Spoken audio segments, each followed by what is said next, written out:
Hi, everyone. Today, what we're going to do is get into our third and final classical theorist of the semester. So after a brief recap of our first two classical theorists, we'll turn our attention to Max Weber, and we will be kind of wrapping up the section on classical theory. So just to briefly recap our first two classical theorists, Marx and Durkheim, we can look at their frameworks and say the driving force in Marx's framework is that mode of production, how a society organizes itself to create what it needs for human existence is really driving all the other forces within the society. So it's the mode of production, it can drive social change, it can drive exploitation, it can drive social control. So for all four of those readings, it always went back to the mode of production, specifically capitalism and modernity. Now, for Durkheim, that driving force in his framework always goes back to cultural ways. So basically, different cultural norms, deviations from the norm, cultural change, all is kind of driven by cultural ways, and those things can create order, and those cultural ways can also contribute to social change. So again, we saw two different theories of social change: the Communist Manifesto, the normality of deviance, but they explained them differently. Mode of production drove social change for Marx. Cultural ways drove social change for Durkheim. So what holds society together? What kind of creates a functional society? For Marx, it's that ideology. So the ruling class kind of creates a way of thinking that fits their mode of production. For Durkheim, his glue of society is referred to the collective consciousness. Basically, a collective consciousness is a shared culture. So when people kind of share a culture, they have kind of a collective way of thinking, a collective mentality, a collective consciousness, and you can have social order as a result. Finally, kind of the main focus we can say for Marx is how the social changes of modernity promote social conflict. And so if you look how each of the four theories, the mode of production is a driving force, but kind of within the theories, there's a main focus on conflict. You don't see a focus on conflict in Durkheim's theories. For the most part, he was interested in social order, how order is changed with modernity, how order in modernity gets restored, gets recreated. So that's what we're looking at there. And now we can turn our attention to Weber.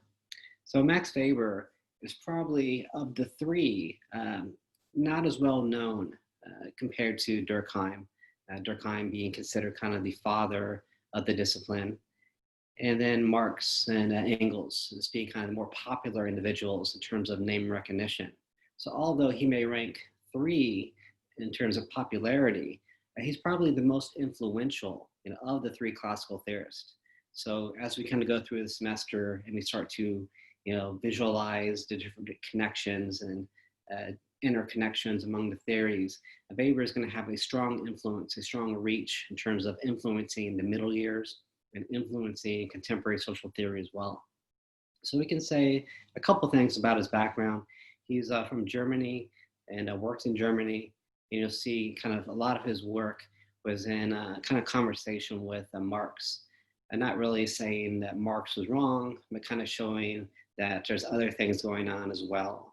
So we'll kind of talk about extending Marx's ideas in today's reading. In addition, we can talk about his parents. So we did this with Durkheim. We said Durkheim's parents are very religious individuals, and that influenced his view of culture being a strong social force. Weber, his mother was kind of that traditional religious individual where religion dominated her life, how she thought, how she acted, everything kind of went through her moral compass of religion in terms of who she was as a person. Now, on the other hand, Weber's father kind of distanced himself from religion, and he more embraced the modern way of life, modernity and capitalism. So Weber's father was very involved in the market, very involved in kind of making and spending money. He liked to, go out in Berlin and spend the money that he earned. So he saw in his father kind of the new way of things, modernity emerging and kind of changing the person as a result. And he saw in his mother kind of the past way of things, the traditional society where religion really ran the show. So that's important because he kind of takes this historical approach to sociology by looking at kind of the past and why the past was the way it was, and looking at the present and trying to explain the changes involved that create the new present compared to the past. So we'll get into that a little bit today when we talk about his theory of power. And so for Weber, his driving force always goes back to how life is organized to accomplish goals. And so we call this modes of action. So basically, how you organize the workforce, how you organize the economy, uh, how you kind of organize power. We'll get into that. So modes of action basically represent the driving force for Weber. He does talk about capitalism. He does talk about culture, like Marx and Durkheim. He was really focused kind of on individuals kind of acting and why they're acting in a certain way and the consequences of those actions. And he was, of the three, the most pessimistic about the future. He saw kind of the new way of organizing society through capitalism in a kind of urban environment with bureaucracies emerging for the first time. And when everything's based upon kind of efficiency and productivity, he believed that a lot of the quality moments of life are going to be drained out of life. So life is going to become very routine, very predictable, very boring. And so we kind of talked about this a little bit with Marx and the technology reading. But Weber basically believed that life becomes very impersonal when it's all about kind of the bottom line. And go back to again, we interacting with screens, interacting with technology sometimes more than we actually interact with other people. And the interactions with people is what makes life worth living. And all that becomes kind of secondary in favor of efficiency, in favor of profit, kind of in a capitalist system. So he was very pessimistic about the future compared to Marx, who was optimistic. He believed that progress was occurring and will continue to occur. And Durkheim, at first, he was worried because he knew the changes of modernity were going to cause kind of a little bit of disorder, but that order would be restored in time when people adjust to the new way of things. So today's theory, we can break down in terms of a theory of power. So here's a new general theme that we haven't looked at yet. As a theory of power, we can conceptualize power as basically the ability to get what you want, the ability to achieve your goals. So that's what we mean when we say power. And Weber believed that all power is potential. So people basically have potential power, and it's only real when you act upon it. So we'll break power down into three dimensions, starting with class. And basically, your financial resources. You may have all the money in the world, but it doesn't work as power for you until you use that money to achieve your goals. Then it's actually action, and through that action, you have power. So again, kind of think about modes of action, how people kind of organize to get what they want, and we can apply that to this theory here. So basically, it's a theory of power, and he's trying to explain how power is distributed throughout a community. So, you can look at a community specifically or more in general and kind of look at the different people within it and kind of diagnose them in terms of do they have a lot of potential power?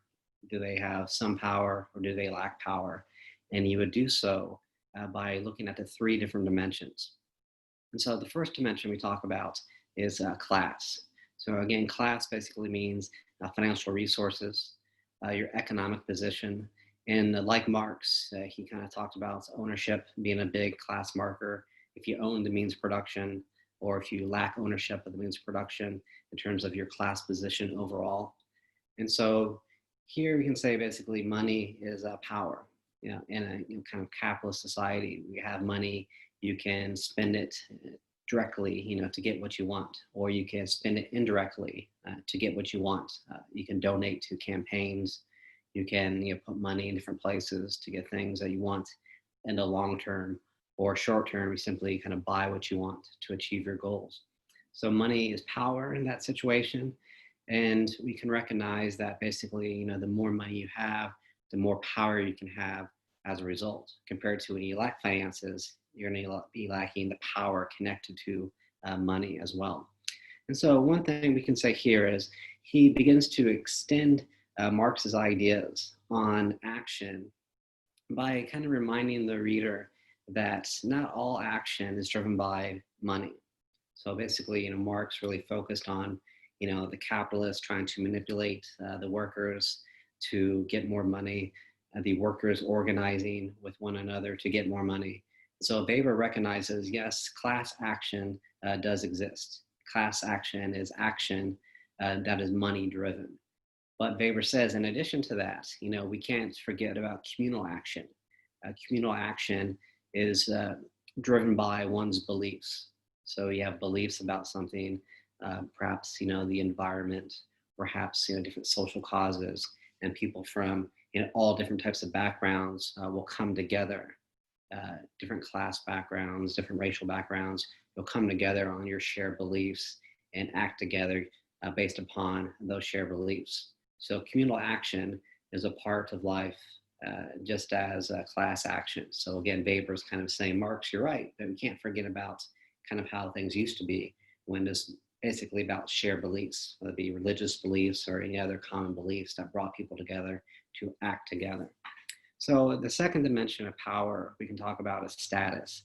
So status basically is a social recognition and how people kind of see something and evaluate, what they're looking at.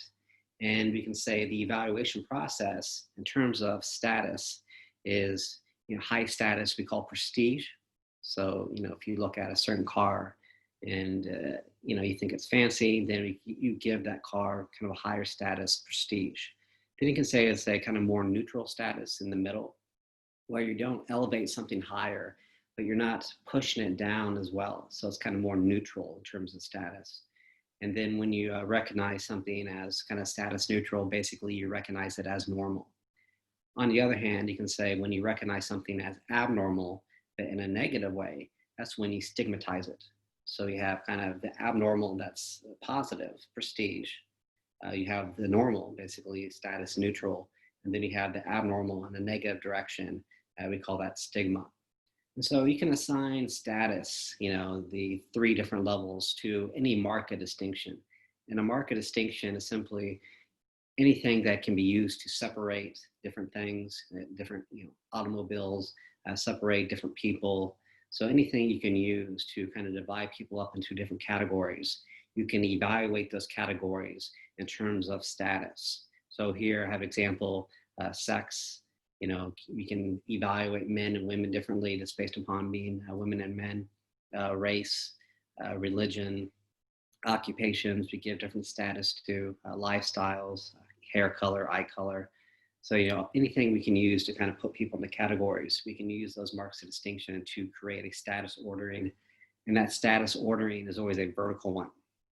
It's a top-down kind of, this hair color is preferred the most. This hair color is just more neutral, and this hair color, people, like the least. And the same thing for, occupation.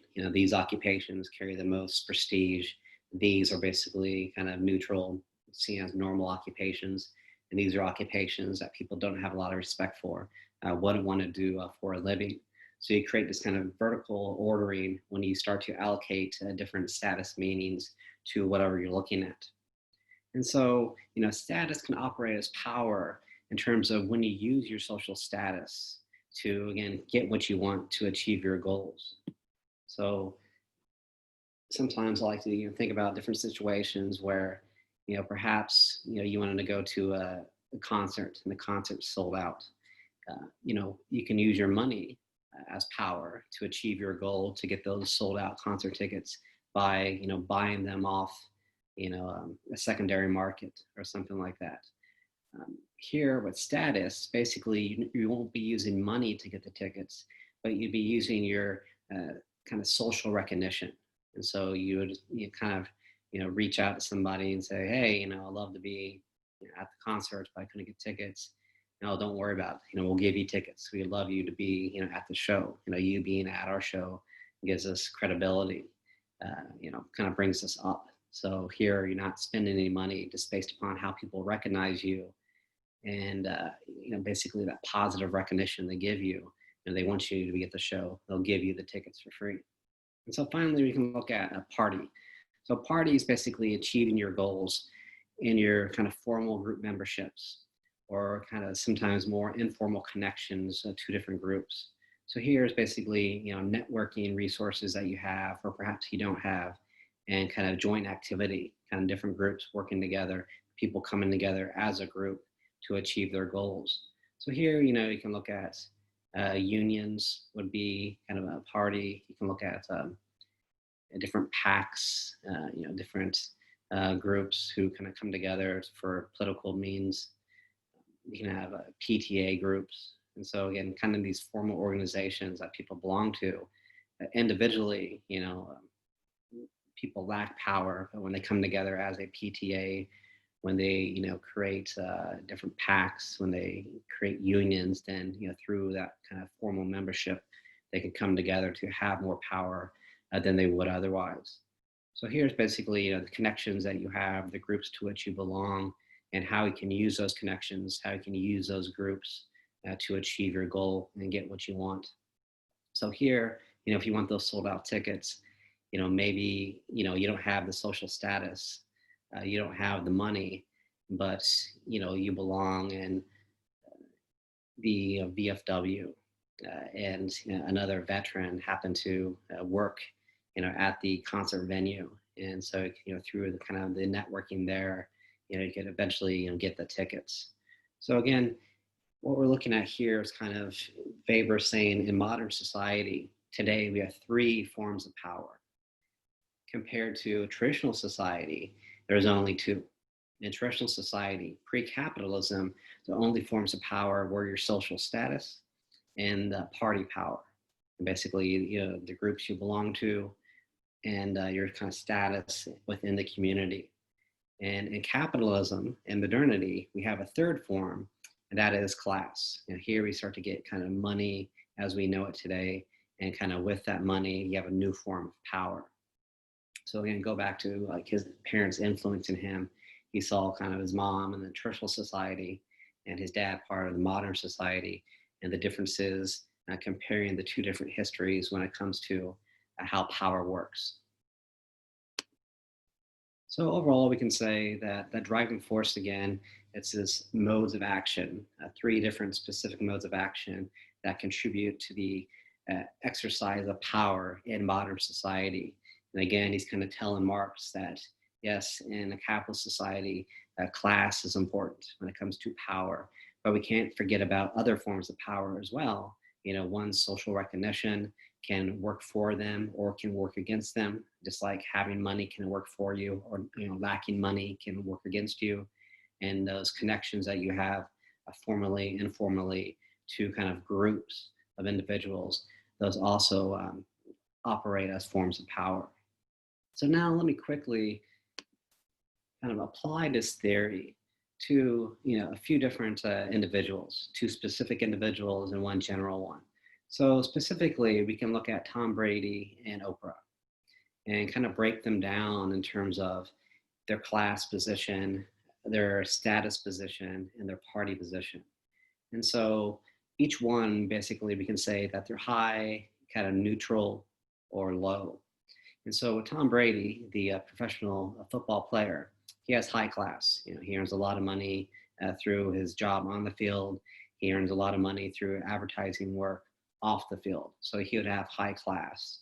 Also, he has high status. So he's kind of recognized as a celebrity, and it's a general positive recognition that he gets. People would be more than happy to give him, free tickets to their show if they knew that Tom Brady wanted to come see the band. Party-wise, he's not really involved in different types of social movements and politics, so he kind of stays away from that. So that we can label him as being kind of neutral party, because he doesn't really get involved, so he doesn't really have those connections. So he would have to rely on his status and his class more than these kind of party connections that he lacks. Compare that to Oprah. Oprah, like Tom Brady, has the high status, has the high class, but Oprah is involved in a lot of political and a lot of social movements. So she would be high across the board, high in party, just like she would be, high in status, high in class. And finally, just to kind of switch things up a little bit, we can look at a lottery winner. So it is kind of a generic lottery winner. These individuals would be high in class, but they'd be basically kind of low or neutral in status. They may get like a little bump in recognition as the lottery winner, but that's not going to stay around too long. They're not going to be recognized like a Tom Brady or an Oprah, and they're going to have low party. They don't have really strong connections or anything. So they have the money, but they're lacking the status and the party. So, sometimes you see the same thing across the board. You're low on everything or in the middle or high, but other times there will be kind of differences as you go through. And we can also say that these things are all fluid. Just because you're high or low on one dimension doesn't mean it's always going to stay that way. People may see you in a positive light, one day, but something happens and they start to stigmatize you as a result. So your status drops, or you win the lottery, or you get a good job and your class goes up. So all these things tend to be static, but they can change. They can be fluid at the same time. So for the second in-class assignment, I ask you to break down, again, three kind of types of individuals according to class, status, and party: a probation officer, a medical doctor, and a priest. So basically, for each one of those, you would break it down like I did here with Tom Brady, the lottery winner, and Oprah. Are they high, medium, low when it comes to class, when it comes to status, when it comes to party? So we'll leave that there for today, kind of wrapping up the classical theorists by looking at Weber. Again, not as well known compared to Durkheim and Marx, but probably the most influential when it comes to influencing later ideas, influencing later theories.